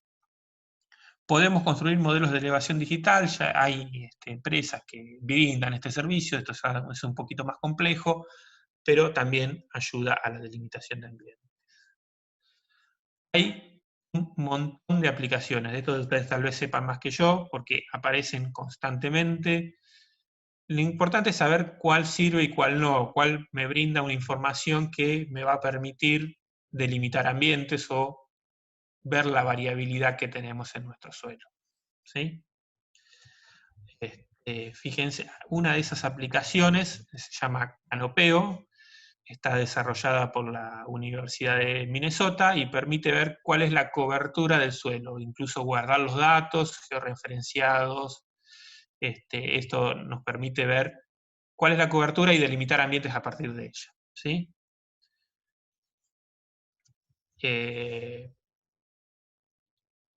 creo que una de las preguntas era qué herramienta podía utilizar para delimitar ambientes en función de NDVI o imágenes satelitales.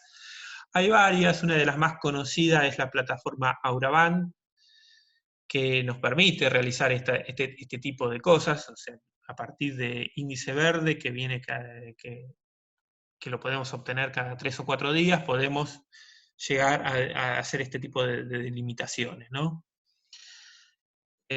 Si lo que tienen este tipo de plataformas como Auravant, que son como una caja negra, ¿no? Es como creer o reventar. Lo que nos dice la caja, lo que nos dice el programa es lo que vemos, ¿no?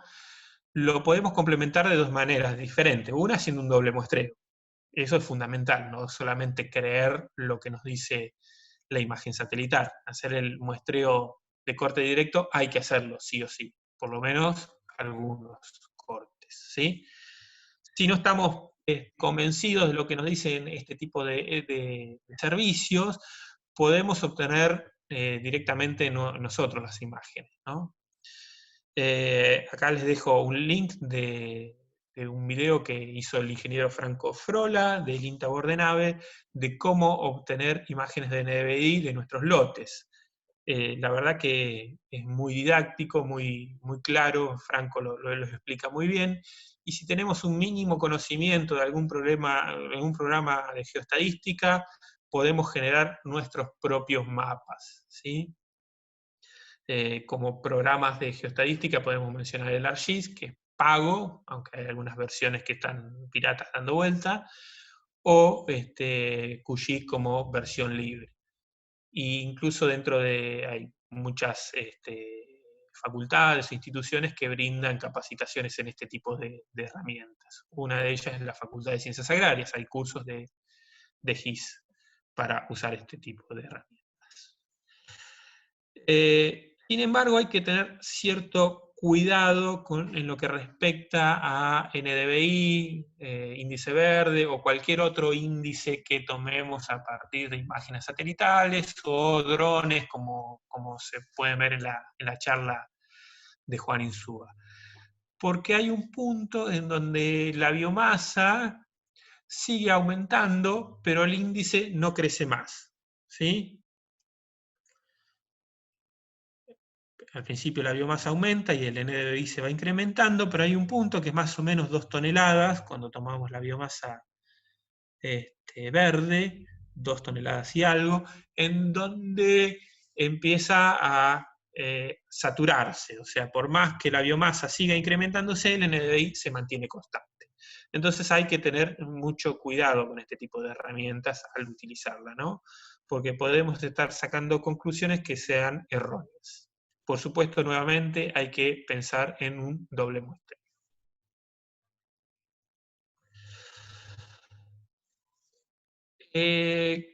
Vamos a hablar algo de ambientación y fertilización.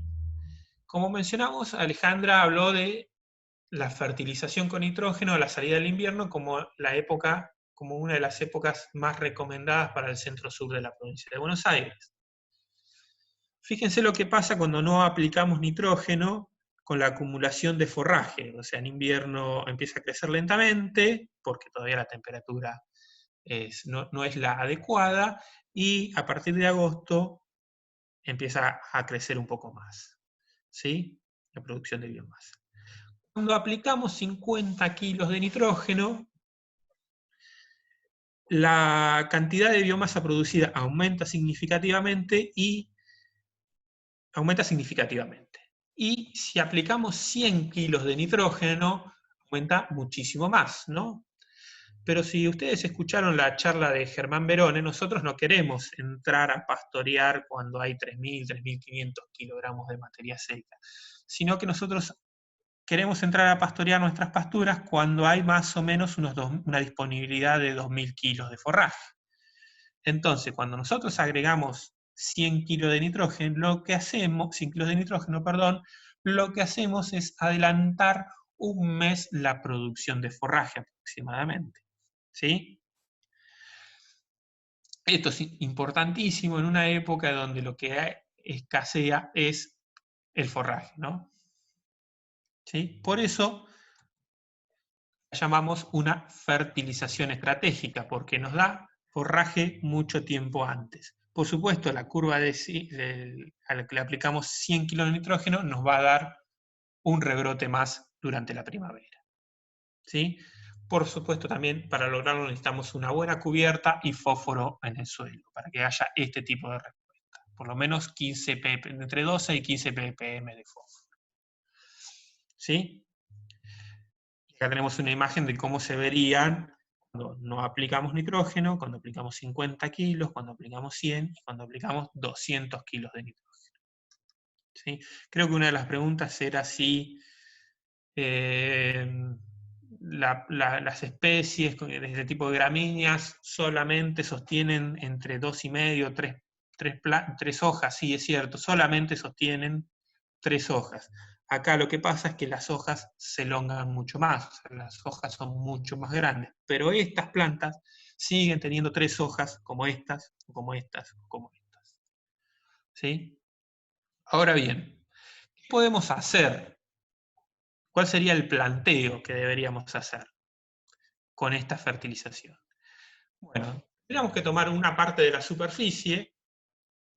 Supongamos que tenemos un campo con 100 hectáreas. Entonces, de esas 100 hectáreas deberíamos tomar 20, por ejemplo, y de esas 20 hectáreas, al 30% de la superficie, agregarle 100 kilos de nitrógeno. O sea, a 6 hectáreas, agregarle 100 kilos de nitrógeno. A otras 6 hectáreas, agregarle, a 9 hectáreas, serían a 9 hectáreas agregarle 100 kilos de nitrógeno. Estoy sacando mal la cuenta, perdón. 9 hectáreas, 9 hectáreas. Agregarles 50 kilos de nitrógeno. Y al resto, la superficie de esas 20, no agregarle nitrógeno. ¿Sí? Luego saqué muy mal la cuenta. Dijimos 20 hectáreas, serían 6 hectáreas, 6 hectáreas y 8 hectáreas. ¿Sí? Entonces, a 6 hectáreas le agregamos 100 kilos de nitrógeno, a otras 6 hectáreas le agregamos 50 kilos de nitrógeno y a otras 8 hectáreas no le agregamos nada de nitrógeno. ¿Cuál sería la idea? Una de la parte de la superficie acumule 2 a 2 toneladas de materia seca hectárea, 2 toneladas de materia seca por hectárea de forraje lo más rápidamente posible a fin de invierno. Esta es la fertilización estratégica. Que otra parte de la superficie acumule la misma cantidad de forraje, pero más lentamente, de modo de ingresar con los animales una vez que se haya pastoreado la primera superficie. Y que la tercera parte acumule las 2 o 2,5 toneladas de materia seca por hectárea una vez que se haya pastoreado la segunda superficie. ¿Sí? Esto nos permite adelantar la oferta de forraje, lo que dijimos, fertilización estratégica, escalonar la oferta de forraje y aprovechar adecuadamente el nitrógeno nativo. Ahora bien, manejo por ambientes. En una superficie aplicamos 0, en otra aplicamos 50, en otra aplicamos 100 kilos de nitrógeno. Esto es claramente manejo por ambientes. Lo que tenemos que determinar, es en dónde ponemos los 100 kilos de nitrógeno, en dónde ponemos los 50 y en dónde no ponemos nada. Claramente no vamos a poner los 100 kilos de nitrógeno en esa parte del lote o en ese lote que se encharca durante el invierno, porque seguramente no vamos a poder entrar a fertilizar y tal vez sea difícil entrar a pastorear. ¿Sí? Ahora bien, esto también es manejo por ambientes. Determinar en función de la topografía y del pH qué especie va en cada lugar también es manejo por ambientes. Por eso es tan importante decir, hacer un análisis de suelo para ver qué pH tenemos en cada uno de nuestros lotes o en cada sector de nuestros lotes. Y acá podemos hacer modelos de elevación digital, como en algún momento les mencioné, o podemos apelar a la experiencia de la persona que toma decisiones en el campo, ¿no? Que sabe perfectamente dónde está la loma, dónde está la media loma, dónde está el bajo. Por supuesto, en la loma va a ir el alfalfa. Hubo una pregunta donde si la festuca se toleraba los bajos. no se banca tanto los bajos como el agropiro, acá tenemos la respuesta, no tolera claramente los pH muy elevados, y los excesos hídricos los tolera un poco menos que el agropiro. ¿Sí? Pero esto también es manejo por ambientes, y esto es muy importante de realizar. No hace mucho tiempo fuimos a un campo de una persona en Coronel Vidal, que es, digamos, el inicio de la Pampa deprimida, como Balcarce. Balcarce, el noreste del partido, ya empieza la Pampa deprimida, y este señor nos contaba: yo siembro agropiro y rápidamente lo pierdo. Al segundo año ya no tengo el agropiro. A pesar de estar en la Pampa deprimida de su campo, donde él sembraba el agropiro, claramente no era un ambiente para esa especie, no era bajo dulce o bajo alcalino, era una media loma. Entonces había otras especies que competían con el agropiro y perdía la pastura. ¿Sí? Esto es muy importante. También podemos usar especies indicadoras, ¿sí? Por ejemplo, ambientes dominados por pelo de chancho son propicios para sembrar pastura de agropiro, ¿sí?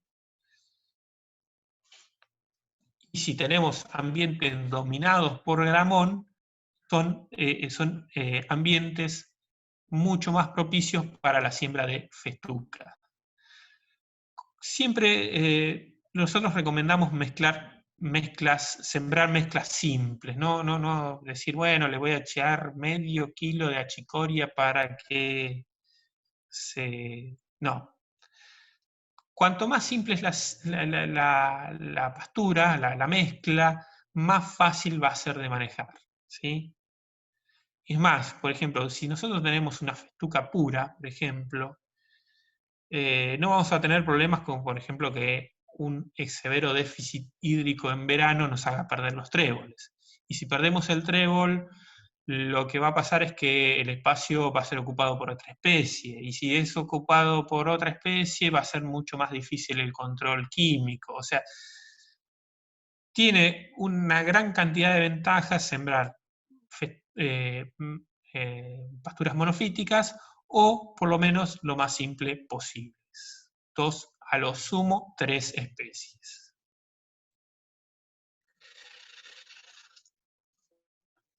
Está terminando, es muy importante que la pastura donde querramos hacer manejo por ambiente sea lo que nosotros llamamos una pastura modelo. O sea, que tenga una buena cubierta para que cada ambiente exprese su potencial.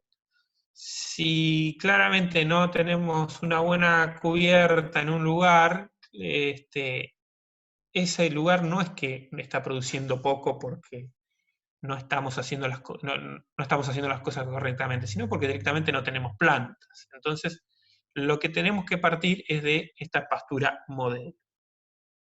Entonces, antes de hacer cualquier de estas 3 alternativas, manejo sitio específico, manejo por ambiente simplificado, lo que tenemos que hacer es buenas prácticas de manejo.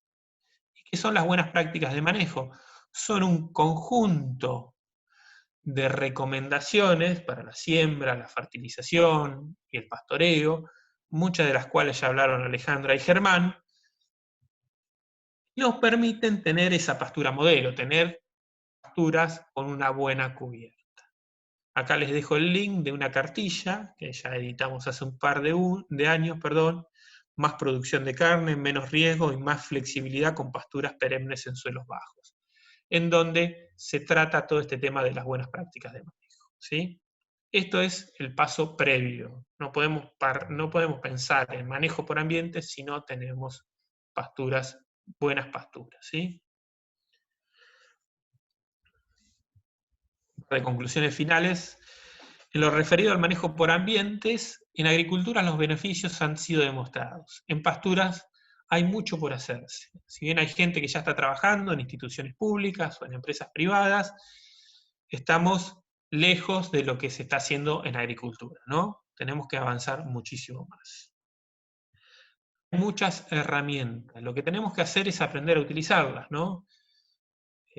Por ahí este curso lo que les lo que hacemos es más mencionarlas. Ahora ustedes tienen que aprender a utilizarlas mediante otro tipo de cursos o a usar las que ya son fácilmente disponibles.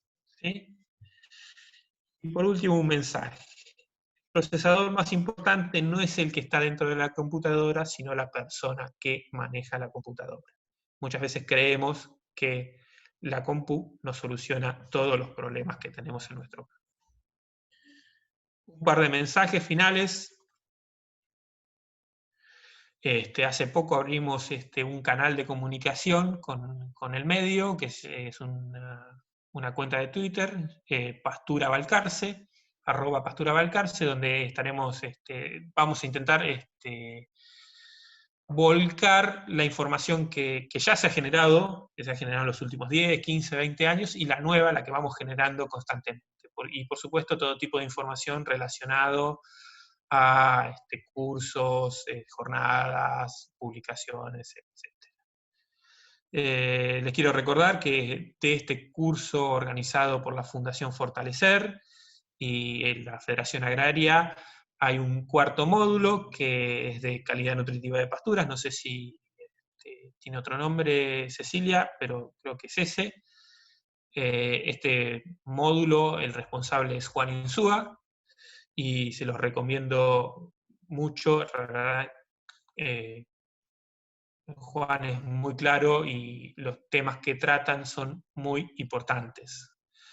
Y por último, tenemos nuestro propio curso, el curso de manejo de pastura que damos en Balcarce, que generalmente dura 3 días y con salidas a campo y trabajo en el gabinete.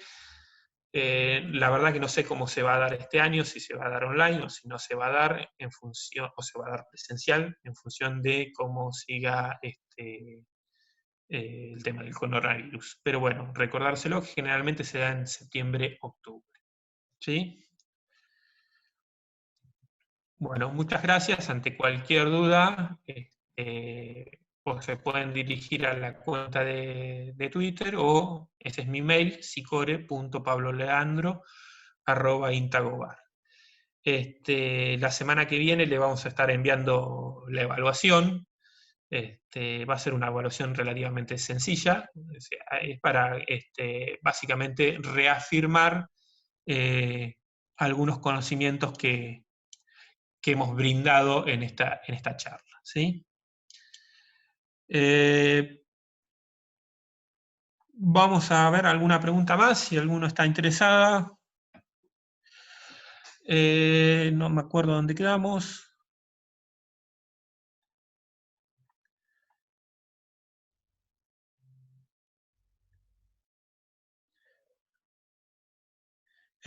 Joaquín Aranda dice: lo que genera el sodio en el suelo, problemas de estructura, obedece segurón radiohidratado, más que nada. Perdón que me metí, espero no molestar, para nada. Gracias por la aclaración, Marcia.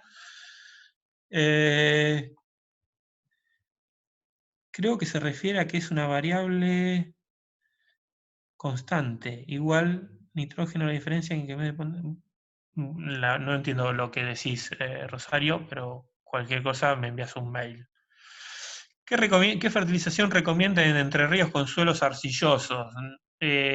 Gabriela, no tengo mucha idea. O sea, si me sacás del centro-sur de la provincia de Buenos Aires, me matás. Hay mucha gente que trabaja en el INTA Paraná y que sabe mucho de fertilización de pasturas. Te recomiendo que te dirijas a ellos. Experiencias con grama, ¿no? Pocas experiencias. Teníamos una figura de grama que, perdón, la saqué por una cuestión de tiempo, que era cómo influenciaba la napa en la grama. Entonces hacía la comparación entre festuca y grama. Después, muy poca experiencia, ¿no? En esta zona no se utiliza, más al norte se utiliza la grama. Discúlpame que no puedo ayudarte. Álvaro Rojas, que se desconecta. Te hago una pregunta: ¿cómo puedo acceder a ver los primeros 2 módulos? Te tendrías que comunicar con Cecilia, creo que no creo, estoy seguro porque ya la vi, la charla de Germán ya está en YouTube. ¿Sí? Pablo, ¿cómo calculo el forraje? Perdón si la pregunta es muy simple. ¿Cómo calculas la disponibilidad de forraje? Hay muchos métodos por el corte directo, generalmente se hace con un aro. O sea, lo que haces es tenés un aro o un cuadrado de superficie conocida y cortás el pasto al ras a la altura de lo que comen los animales y lo tenés que secar, se puede secar en una estufa o en un microondas para sacarle la humedad y calcular la materia seca. O con los métodos indirectos si tenés un doble muestreo. Creo que hace poquito había una chica que no recuerdo su nombre, que hizo un hilo en Twitter sobre cómo medir de manera directa la producción de forraje y nosotros lo retuiteamos. No me acuerdo su nombre de esta chica. Era un hilo muy interesante de cómo medir producción de forraje de manera directa o disponibilidad de forraje de manera directa. Podés verlo ahí o si no en cualquier otro lugar hay ese tipo de información. Y como te dije, nosotros en breve vamos a sacar una cartilla de cómo medir producción de forraje, pero en breve será un par de meses, un mes, 2 meses.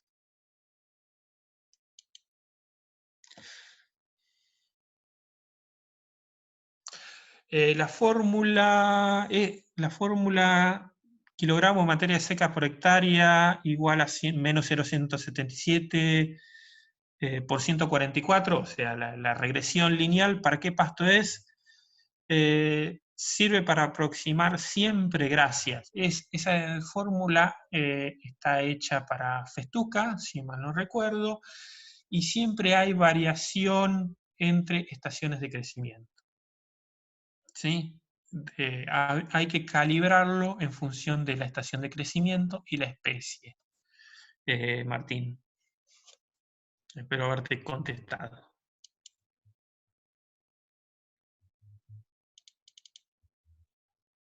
No sé si no hay más preguntas. No sé, Edgardo, me parece que no veo más preguntas. Con respecto a Grama, ahí están cargándose. Con respecto a Grama, ¿me puedes dar algún link para consultar? Te lo envío. Mándame un mail y te envío algo. Bueno, Pablo, muchísimas gracias a vos y a todo el equipo del INTA Balcarce y la Unidad Integrada por todo el apoyo que nos están dando para estas capacitaciones, como a la parte del soporte técnico, y a todos los participantes, también muchas gracias por la paciencia que han tenido con el tema de las inscripciones, porque hemos tenido muchas, por suerte, y vamos a seguir teniéndolas. Como dijo Pablo, vamos a tener un cuarto módulo, pero lo vamos a tener en el mes de junio, porque en el medio vamos a dar uno de manejo de rodeo, a cargo de la gente del INTA de Marco Juárez o de Manfredi. Así, a cargo es el ingeniero Latimori. Ya les vamos a estar comunicando a través de la web o a través de mail cómo son las inscripciones y bueno, nuevamente gracias a ustedes por compartir este momento. La verdad, yo soy ingeniera agrónoma de Mendoza, así que de pasturas no entiendo mucho, pero ha sido muy, muy, muy explicativo, entendible. Bueno, muchas gracias, Pablo, y los Sí, esperamos a todos en la próxima. quería hacer una aclaración. Hay un par de preguntas sobre si el manejo por ambiente es el mismo para... si sirve también para megatérmicas, por supuesto que sirve también para megatérmicas. No sé si hay muchas experiencias en manejo por ambientes en megatérmicas. Por lo que yo he visto no hay mucho, pero el principio es básicamente el mismo y sirve para cualquier tipo de especie. Muchas gracias a todos por el aguante, por soportar y bueno, nos vemos en la próxima. Muchas gracias. Hasta la próxima. Gracias a Muchas todos. gracias a todos.